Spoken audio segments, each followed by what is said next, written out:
In 2025, Dubai welcomed an unprecedented record of over 19.59 million international visitors. Yet, amidst what is hailed as the world's most bustling shopping paradise, the most striking aspect is a door that remains closed.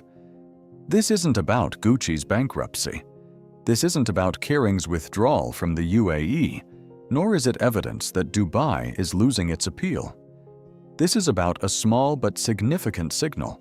As regional risks increase, even global luxury brands may have to hit the pause button. If Dubai was built as a place where money, tourism, and luxury goods are always in motion, what happens when that motion is suddenly interrupted? And as always, please note that all content in this video has been researched and compiled by our team from various publicly available sources, including international press, market data, tourism reports, and relevant official sources. This video content is intended for commentary, education, and documentary analysis, and is not intended to attack, defame, or draw negative conclusions about any brand, business, city, or country. If there are any errors or points needing correction, please comment below so we can update and correct them promptly. A closed door may only be a temporary setback, but in a city that lives by the feeling that everything is always running perfectly, that silence is worth questioning. Dubai has never been simply a place to sell expensive goods. The city sells something intangible, yet far more valuable: the feeling that everything in the world is within reach. In 2024, Dubai welcomed 18.72 million international overnight visitors, and this machine continues to break records with over 19.5 million in 2025. These tens of millions of people didn't fly halfway around the world just to admire the skyscrapers. They come to enter a perfectly designed, experiential economic ecosystem. The city wants them to stay in luxury hotels, dine at Michelin-starred restaurants, shop without limits at duty-free shops, and leave feeling they've stepped into an infinite world. Within this ecosystem, luxury retail doesn't just sell products. It sells a state of mind, absolute security, apparent wealth, and readily available service. A $1,000 handbag isn't sold solely by the history of its embossed logo. It's sold by the surrounding context, a context meticulously designed to convince buyers that this is the safest and most opportune time to spend their money. But this entire sense of everything is within reach is built on an incredibly fragile condition: the belief that the world outside the city limits remains stable enough. That's why we need to see this closing down for what it truly is. Kering or Gucci temporarily closing isn't a sign of collapse, it's a defensive response. Amid escalating regional risks disrupting trade and travel, major corporations from Amazon and Apple to Chalhoub Group have had to activate a safety net, temporarily closing or adjusting operations in a range of Gulf markets. The Middle East, while accounting for only about 5 to 10% of total global luxury spending, is a rapidly growing market and serves as a crucial anchor for the international retail industry. What's noteworthy isn't the temporary closure of a few stores. What's truly significant is that global corporations have had to activate defensive mechanisms when risks exceeded safe thresholds. No one denies Dubai's inherent strength, but precisely because of its status as a giant luxury hub, any sign of slowing down becomes a crucial economic indicator. So what is truly disrupting this?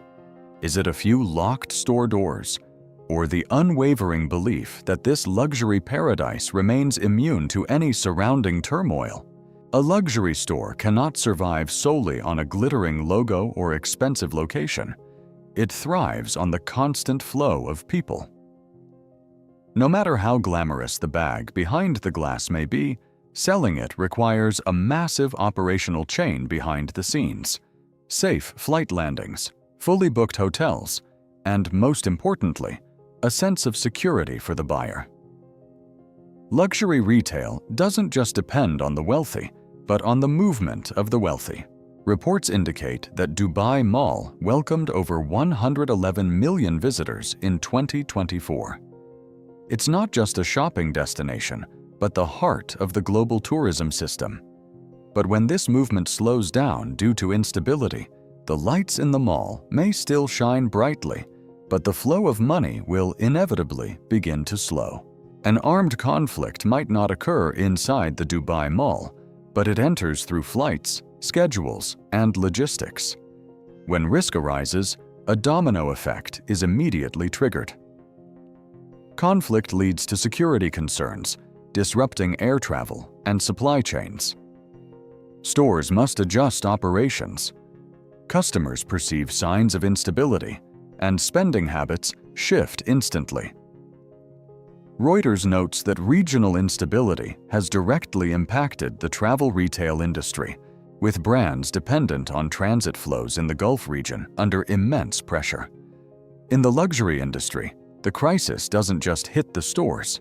It hits schedules, logistics, and the sense of certainty.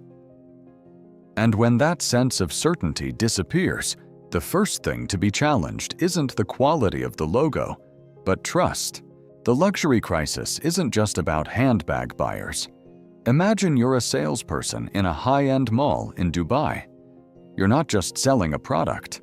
You're selling the perfection of a city that can't afford any mishaps. But today, the store is closed due to unforeseen circumstances. Behind the world of luxury lies a vast ecosystem: employees, management, logistics teams, and security. Even with the store temporarily closed, rent and operating costs remain heavy. This disruption directly impacts shifts and income. When one link breaks, the consequences aren't limited to the ultra-rich. It's the very people who depend on that stage for their livelihood. How stable is a shopping paradise if those who operate it are forced to stop because of an external shock? The luxury industry needs money, but it also needs mood. The rich may not become poorer after a crisis, but they will change how they spend money when their safety is threatened. For them, shopping is a state of mind. The rich don't need to lose money to stop spending. They just need to lose the feeling that this is the right time to buy. Dubai duty-free is projected to reach $2.378 billion in 2025, demonstrating the dependence on customer flow. If consumer sentiment at the airport hub declines, the impact will directly affect malls. Luxury retail doesn't just sell expensive goods. It sells the feeling that the world is safe enough to spend money without hesitation. This isn't a symbol of collapse, but of fragility. Previously, the Gucci logo in the Dubai Mall represented purchasing power, wealth, and the status of the #1 shopping destination. But when the doors closed, its visual meaning completely changed. It reminded us that the presence of luxury isn't something that happens naturally. It depends absolutely on security, customer flow, logistics, air travel, and trust. The bags remain in place, but the silence outside the store speaks of a bitter truth. Luxury also knows how to defend itself. When a symbol remains illuminated but the trust surrounding it has wavered, does it still represent absolute success? Or is it reminding us that every paradise needs conditions to exist? Faced with this upheaval, 3 scenarios unfold. First, this is just a temporary shock. Tensions will ease and customers will return. Second, if the instability persists, luxury corporations will be forced to recalculate the risk costs associated with insurance and logistics. The issue will then no longer be about a single store closing, but about the operating costs of an entire luxury hub. Third, Dubai remains strong, but must strive to prove the city can maintain safety in a volatile region. This is not a collapse, but a brutal test. An uninterrupted luxury environment is not a given. it must be protected. The question isn't whether Gucci will reopen. The question is how fragile the foundation of trust is on which this paradise is built. Dubai remains a vital shopping hub. The malls are still brightly lit. Big brands still want a presence. But the temporary closures of Kering and Gucci have exposed a truth. Behind the world of luxury lies an invisible but vital condition, a sense of security. Without it, the handbags remain, the logos still shine, but the flow of customers, money, and trust will immediately slow down. War doesn't need to enter Dubai Mall to shake the shopping paradise. It only needs to close a door and remind the world that luxury also knows fear. If you want to see the underside of economic empires, leave your thoughts below.